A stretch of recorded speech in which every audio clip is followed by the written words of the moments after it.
প্রিয়মণির একটা chronic asthma ছিল, তার বাড়িতে বাবা মা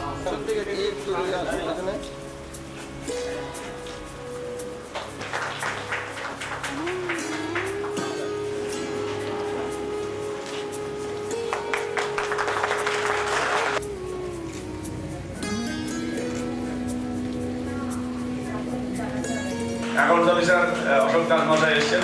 তখন আমরা ডক্টর দিলীপ দাস মহাশয়কে আমরা বরণ করে দিচ্ছেন। ডক্টর নবীনা দাস চক্রবর্তী,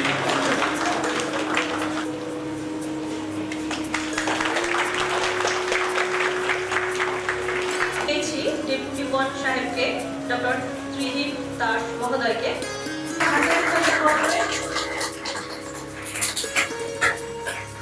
করবো যে তার এই অনুষ্ঠানে উনি এসেছেন। আমাদের প্রথম থেকেই আছে, প্রত্যেকে শুনেছেন আমাদের ভূমিকাটি সম্পর্কে। কিন্তু আমরা কৃতার্থ এবং কৃতজ্ঞ। Doctor Salma Sultana, thank you sir. Doctor Salma Sultana, আমরা বলে রাখি উনি specially wing Jalpaiguri government medical college যদি সেগুলো দেওয়া হয় তাহলে সেটা সিস্টেমের মধ্যে বেশি গড়ে ওঠে। আর তখন গৌতম চক্রবর্তী বলে একজন উনি আসতেন, উনি বাসে ফার্স্ট গেটে বললেন চাকরি যদি করতে হয়, চাকরি যদি করে খেতে হয় তাহলে বিভিন্ন রিসার্চ অফিসার হঠাৎ করে দেখলাম মহিলাগুলির 24শে জুন, যেটা হোমিওপ্যাথিক উইক হিসাবে সেই উইকটাকে আমরা বেছে নিয়েছি। এবং এর আগেও কিন্তু আমাদের কয়েকদিন আগে যোগ ব্যায়ামের যেটা ইয়ে আছে তারও একটা দিবস ছিল, আমরা সেটাকেও এর মধ্যে একটু নিয়ে আসছি। কারণ যে আমরা যে ট্রিটমেন্ট যে নিই, চিকিৎসা নিই, তাতে কিন্তু শুধুমাত্র না যে অ্যালোপ্যাথিক, হোমিওপ্যাথিক, আয়ুর্বেদিক, তাছাড়াও কিন্তু আরও রয়েছে যোগ ব্যায়াম, যার মাধ্যমে আমাদের যে শরীরের যে অসুখগুলো কমাতে পারি। কারণ আমরা এখনকার যুগে যে মৃত্যু যে হয় সেটা হচ্ছে নন কমিউনিকেবল ডিজিজ, যার হার হচ্ছে 66 to 67% মৃত্যু ডিউ টু হচ্ছে এনসিডি, নন কমিউনিকেবল ডিজিজের জন্য। এবং আমরা যদি খাদ্যাভ্যাস থেকে শুরু করে বিভিন্ন রকম অভ্যাস কিছুটা পরিত্যাগ করি, যে অভ্যাসটা আমরা মানে আমাদের ইয়ে নয় আর কি, বডির ক্ষেত্রে সঠিক নয়, সেগুলোকে যদি আমরা পরিবর্তন করি, যেমন হচ্ছে তামাক সেবন না করা, ধরে অ্যালকোহল না নেওয়া, বা কিছুটা ফিজিক্যাল এক্সারসাইজ করা, এই যে এর মাধ্যমে কিন্তু আমাদের কিন্তু অনেক অসুখ, হার্ট ডিজিজ থেকে শুরু করে এই যে যেটা যার মৃত্যুর কারণ হার্ট ডিজিজ অর্থাৎ স্ট্রোক, তারপরে হাইপার টেনশন, আর এদিকে হচ্ছে ডায়াবেটিস, মধুমেহ রোগ, এবং যেটা সবচেয়ে ভালনারেবল মানে আমাদের জীবনটাকে শেষ করে দিচ্ছে। এবং এবার 30 ইয়ার্স থেকে যে জন্য আমাদের সব জায়গায় একটা এনসিডি ক্লিনিক রয়েছে, যেখানে প্রেশার মাপা হয়। তাছাড়াও আমরা এমন একটা পর্যায়ে পড়ছি টেলিমেডিসিন, যেখান থেকে আমরা দূর দূরান্তের যে জায়গা মানে ওপিডি থেকে, সেখান থেকে আমরা অন্যান্য জায়গায় যে বড় ডাক্তারবাবু যদি আমরা কনসাল্ট করতে যাই, তাও কিন্তু সেই টেলিমেডিসিনের মাধ্যমে আমরা পারি আর কি। এবং আয়ুষেও কিন্তু টেলিমেডিসিন হচ্ছে ইনক্লুড হয়েছে, আমরা এটা ভুললে চলবে না।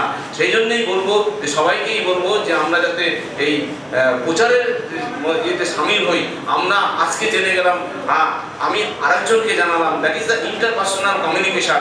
এইটা যদি আমরা বাড়িতে গিয়ে আলোচনা করি যে এই খেতে হবে না, এই করতে হবে না, তাহলেই কিন্তু অনেকটা মানে সুরাহা হয়, এবং আমাদের যে মরবিডিটি মর্টালিটি রেট সেটা কিন্তু অনেকটাই কমে, লংজিভিটি অফ দ্য লাইফ সেটা কিন্তু অনেক বাড়ে আর কি। আমরা জানি যে এখনকার যে লংজিভিটি আগে 54 ছিল, আমাদের আয়ুষ্কাল হচ্ছে গড় অ্যাভারেজ এখন কিন্তু 64-এর উপরে উঠে গেছে, অর্থাৎ 10 বছর আরও বেশি হয়ে গেছে। সেই জন্যই আমরা যদি সচেতন থাকি নিজ সম্পর্কে, অপর সম্পর্কে এবং জনগণ সম্পর্কে সচেতন যদি আমরা করাতে পারি, তাহলেই কিন্তু আমাদের মেন উদ্দেশ্য সফল হবে।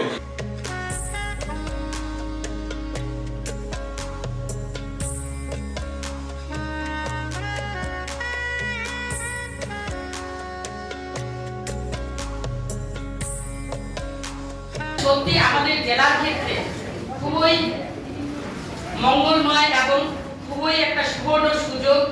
এই সচেতনতা নিয়ে এই শিবিরের মাধ্যমে অনেকেই, আমি আশা করব অনেক পরিবার সুস্থ হয়ে উঠবে, এবং অনেক বিশেষ করে টি গার্ডেন এরিয়ায় অনেক লাল বাচ্চা থেকে শুরু করে অনেক মানে মায়েরা খুব রক্তাল্পতায় ভুগছে বা পুষ্টিহীনতায় ভুগছে, তার হাত থেকে কি করে রক্ষা পাওয়া যায় সেটাও হয়তো তারা এই এক সপ্তাহে আপনাদের এই সপ্তাহে প্রচারের মাধ্যমে তারা অনেকটা জ্ঞান অর্জন তারা করতে পারবে এবং নিজেকে সুস্থ রাখার চেষ্টাও তারা করবে। এই আশা রেখে আমি ডাক্তার এই আয়ুষ বিভাগের প্রত্যেক আধিকারিকদের এবং সিএমওস থেকে শুরু করে এবং আপনারা সামনে যারা আছেন এই বিভাগের প্রত্যেকেই আমি আমার তরফ থেকে, জেলা পরিষদের তরফ থেকে অসংখ্য অসংখ্য ধন্যবাদ জানাই।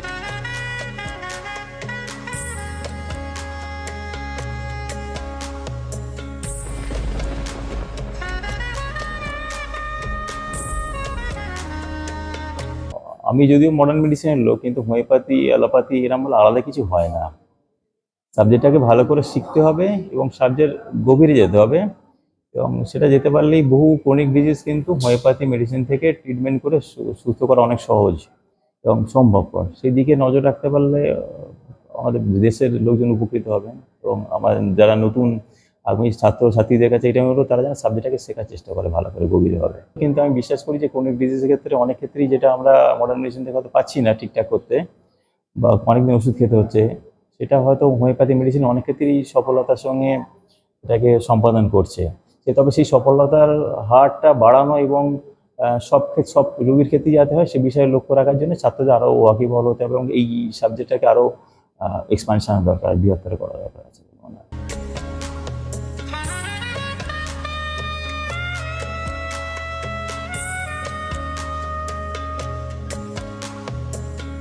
হোমিওপ্যাথি চিকিৎসার আমাদের হোমিওপ্যাথি ডে প্রত্যেক বছরই জলপাইগুড়ি জেলায় আমরা পালন করে আসি। এবছরেও 10 এপ্রিল হানিম্যান সাহেবের জন্মদিন ছিল। যাই হোক, তার অ্যাওয়ারনেস উইক আমাদের আজ থেকে শুরু হলো, 24শে জুন থেকে 30শে জুন। সারা সপ্তাহব্যাপী গোটা জলপাইগুড়ি জেলায় হোমিওপ্যাথি চিকিৎসার প্রচার প্রসার এবং সহজলভ্য এবং বিজ্ঞানসম্মত পদ্ধতি সেই ব্যাপারে উদ্যোগ নেওয়া হয়েছে, এবং সরকারিভাবে সমস্ত মানুষের কাছে এটা যে বিনা পয়সায় এবং খুব সুন্দর ধরনের এবং সহজলভ্য চিকিৎসা পদ্ধতি এবং আস্থা রাখা যায় এমন চিকিৎসা পদ্ধতি, সেই জন্যই আজকে আমাদের এই অনুষ্ঠান জলপাইগুড়ি জেলা সিএমএইচ কনফারেন্স হলে আজকে শুরু হয়েছে। আমরা একটা জিনিস বলতেই পারি যে যখন কোনো পদ্ধতিতে কোনো রকম কোনো সুযোগ সুবিধাতে কোনো পাওয়া যাচ্ছে না চিকিৎসায় বিশেষ সাড়া, তখন কিন্তু আয়ুষ চিকিৎসা পদ্ধতির মধ্যে এই সমস্ত অন্যতম চিকিৎসা পদ্ধতি, হোমিওপ্যাথি চিকিৎসা পদ্ধতি বা আয়ুর্বেদ চিকিৎসা পদ্ধতি, এগুলোর সুযোগ মানুষের নেওয়া উচিত, এবং তাহলে কিন্তু মানুষ উপকৃত হবে।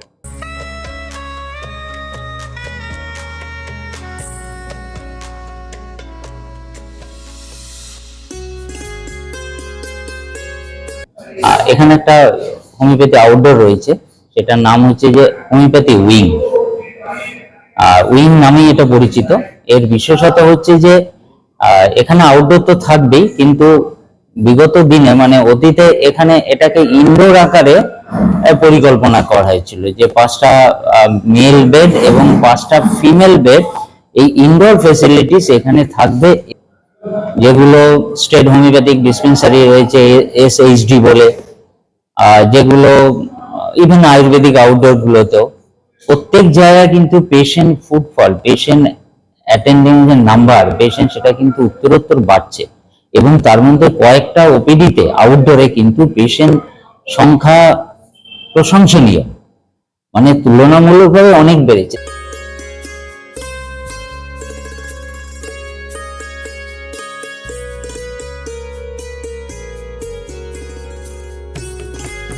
ওপিডিতে আমাদের যে 19খানা ওপিডিতে প্রত্যেক ডাক্তারবাবু কিছু না কিছু এরকম করছেন যে অ্যাকিউট ডিজিজ আসছে, এবং সেই অ্যাকিউট ডিজিজগুলোকে আমরা হচ্ছে গিয়ে সেরমভাবে একদম খুব দায়িত্ব সহকারে সেগুলোকে হচ্ছে গিয়ে কিওর করা হচ্ছে। ক্রস রেফারেল বেড়ে গেছে। আজকে অ্যালোপ্যাথি থেকে যে ওষুধগুলোতে ওরা দেখছে যে ওরা তাদের লিমিটেশন বুঝেছে, ওরা আজকে দেখছে যে HPV ইনফেকশন হয়েছে, ওরা তা দেখছে যে এই পার্টিকুলার একটা এই জিনিসে আমি ম্যানেজ করতে পারছি না, কোনো এক্সিমাতে আমি টপিক্যাল স্টেরয়েড দিয়ে যাচ্ছি, কোনো কিছু হচ্ছে না, তারা হোমিওপ্যাথিতে আজকে রেফার করছেন। এই অ্যাওয়ারনেসটা জনমানুষে যদি আমরা তৈরি করতে পারি, তাহলে অনেকগুলো ক্ষেত্রে যখন রোগীরা আমাদের কাছে আসেন তখন আমাদের সত্যি কথা বলতে আমাদের কিছু খুব বেশি করার থাকে না, কারণ তখন অলরেডি টার্সিয়ারি স্টেজে ওনারা চলে গেছেন। অনেকগুলো ক্ষেত্রে অনেক রোগকে আমরা কিন্তু সুস্থ করে তুলতে পারি।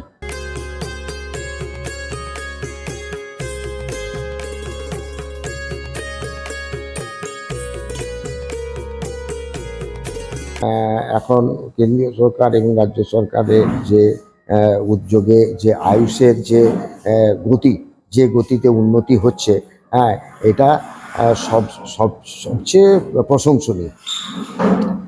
এটা একসময় খুবই উপেক্ষিত ছিল। আমি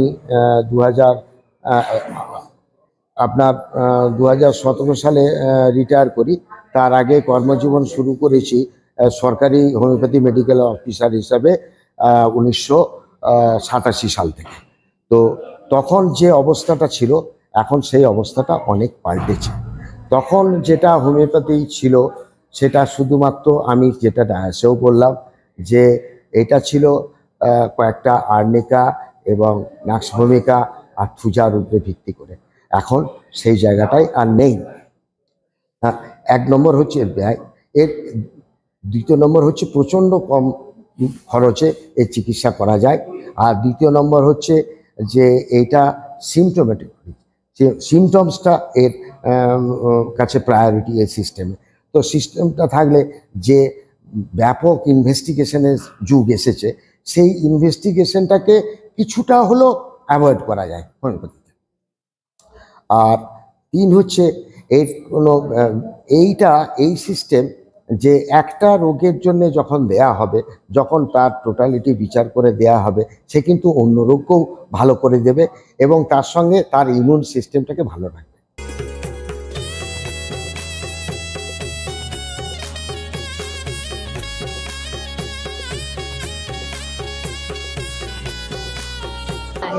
এটাই আমাদের আজকে অ্যাওয়ারনেস সপ্তাহ পালন হচ্ছে 24 জুন থেকে 30 জুন। কিন্তু মানুষ অনেক বেশি সচেতন এবং সজাগ এখন আমাদের হোমিওপ্যাথি চিকিৎসা সম্বন্ধে। অনেক আগের থেকে সাড়া বেড়েছে, প্রচারও বেড়েছে, প্রসারও বেড়েছে, সহজলভ্য হয়েছে, সুবিধা হয়েছে এবং সবাই খুব সহজেই এই চিকিৎসা পদ্ধতি গ্রহণ করছে এবং তার সুফলগুলো পাচ্ছে। আগের থেকে রোগীর মাত্রা সমস্ত ডিসপেন্সারিতে বেশি, গ্রাম পঞ্চায়েতগুলোতে বেশি এবং রোগী এবং চিকিৎসকের মধ্যে যে সম্পর্কটা, সেই সম্পর্কটা আগের থেকে অনেক ভালো হয়েছে এবং আমাদের সব পরিষেবাও আগের থেকে ভালো।